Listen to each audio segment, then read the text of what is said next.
I believe there never was a poor plantation more pursued by the wrath of the devil than our poor New England. Right from the start, those chilling words from Puritan minister Cotton Mather just perfectly capture the reality of the 17th century. I want you to really step into their shoes for a second. We're talking about a worldview where the supernatural wasn't just some fairy tale to scare kids, it was a literal, daily, lethal threat. A world where every shadow could hide a demon, and the person living right next door might actually be conspiring with Satan. So, welcome to this explainer on the anatomy of a panic, the Salem witch hunt. Over 300 years later, the events of 1692 still completely fascinate and frankly horrify us. But, it's really easy for our modern minds to just brush this whole thing off as a sudden, random burst of irrational hysteria. We're going to dive deep into the historical sources today to actually demystify this tragedy. Because, as we'll see, Salem wasn't random at all. It was actually the result of a highly logical, perfect storm of historical, religious, and social ingredients. Here's how we're going to break this down today. We'll start with the spark in Salem, then explore an enchanted, terrifying world, look at women and nightmare neighbors, zoom out to a region under siege, and wrap up with trying an invisible crime. All right, let's jump right into part one, the spark in Salem. The exact sequence of events here is just fascinating. It all kicked off when Reverend Samuel Parris's 9-year-old daughter Elizabeth and his 11-year-old niece Abigail Williams started suffering from these really violent, completely mysterious fits.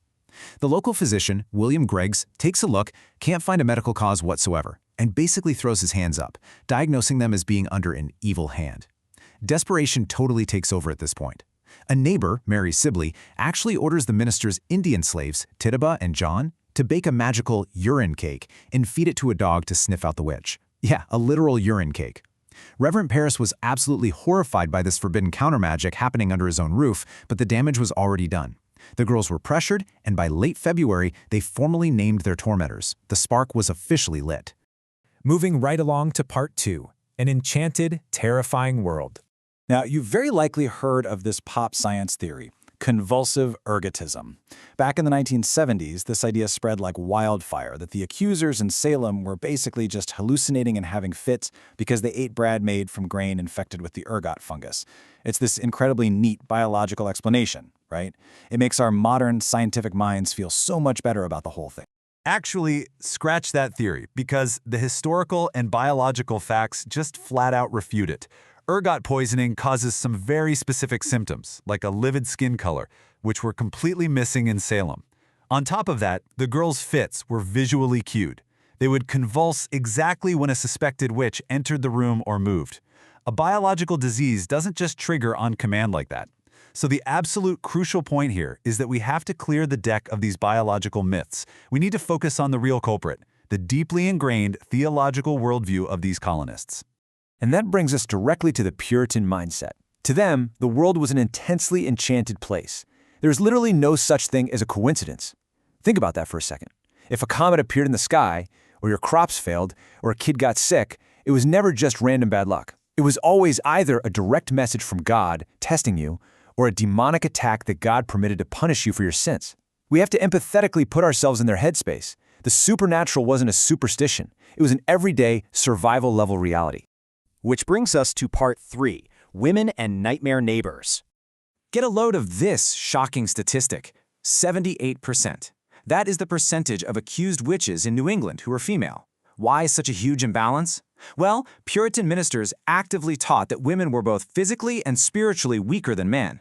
They genuinely believed this made it way easier for the devil to gain access to women's souls, and this traced all the way back to their literal interpretation of Eve giving in to Satan in the Garden of Eden. So, women who subverted social norms, maybe they were a bit overly aggressive, or they inherited property, or they just lacked a husband's protection, they were highly vulnerable to being labeled servants of Satan. But it wasn't just about gender, it was also about this massive underlying social friction.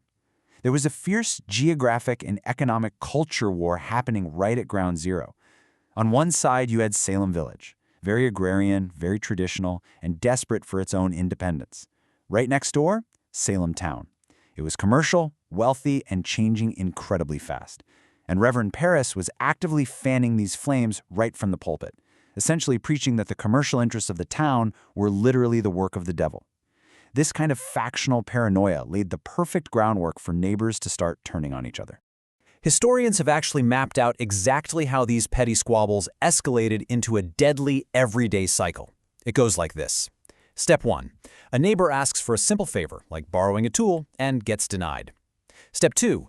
The neighbor who denied the favor feels kind of guilty about it, but then, suddenly, misfortune strikes. Their cow drops dead, or their kid gets sick. Step 3.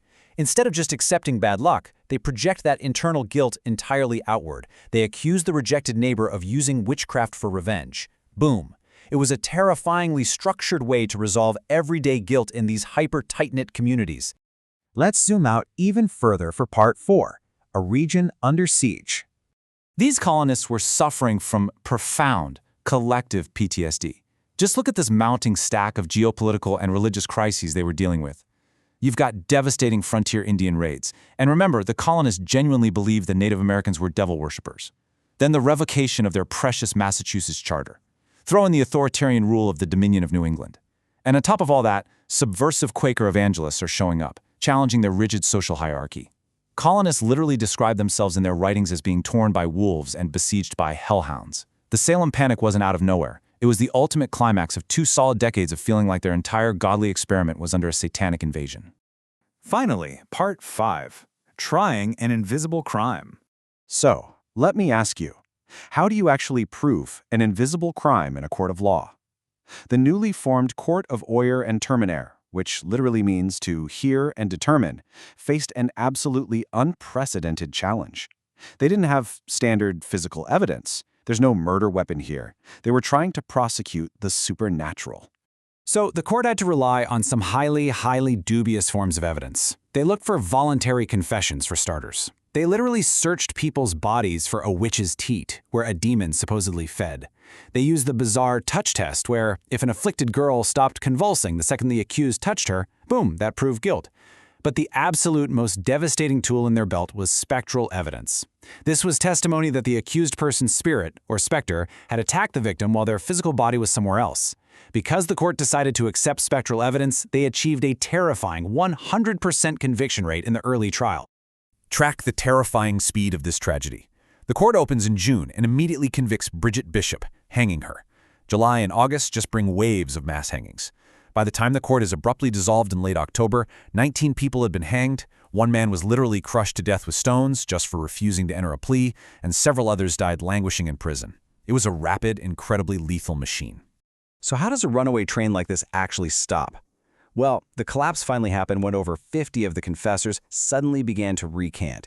They exposed the fact that they had only given false testimony because officials used intense psychological pressure and even outright torture, promising them their lives if they confessed and named other people.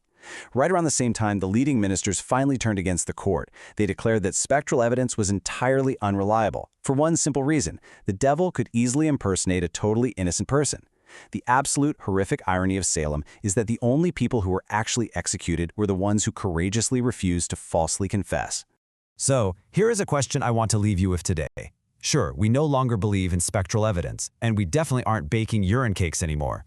But the actual anatomy of this panic, the fear of the outsider, the intense pressure of factionalism, the collective trauma of a rapidly changing world, that is all profoundly, undeniably human. When modern society feels threatened by invisible, uncontrollable, or changing forces, who do we put on trial today? Thank you so much for joining me for this explainer. I really hope this structured look through the historical sources helped you grasp the true, complex tragedy of 1692. Keep questioning, keep learning, and we'll see you next time.